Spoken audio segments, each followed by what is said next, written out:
In this lesson, we will illustrate how to use a simulation wizard by again analyzing the beam that was presented in Chapter 6. We will begin this process by clicking on the simulation icon. Now, in order to bring up the wizard window, we'll use the options View, Window, and then Simulation Wizard.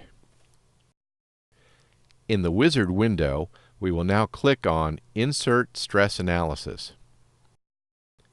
As you can see, a call-out box has appeared indicating that a stress analysis does not yet exist. Therefore, we will click on the New Analysis drop-down menu and then select the Static Structural option. The outline window now includes a static structural folder. However, a question mark precedes this folder, indicating that it is not yet completely defined. In order to analyze the beam, we will be following the required steps that are listed in the wizard window, specifically the ones that are preceded with an X, because these identify the steps that have not yet been completed. We'll now click on Select Geometry in the wizard window, and then follow the call-out box and click on the Geometry drop-down menu, and then select the option From File. The Parasolid geometry file named Cantilever 4x1x1 will now be selected. This is a solid modeling file that was created in a CAD program.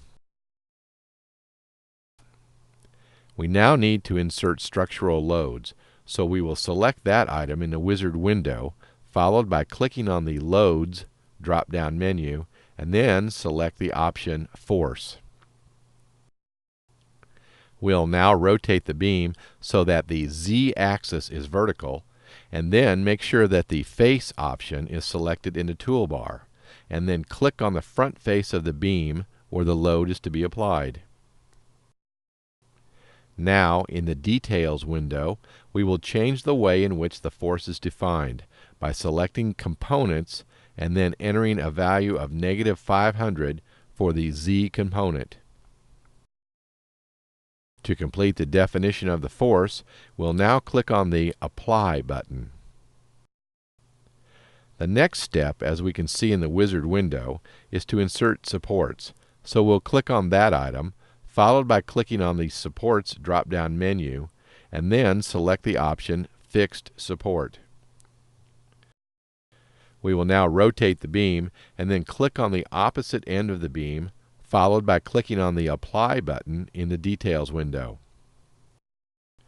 The last step prior to solving our problem is to click on Insert Structural Results in the wizard window.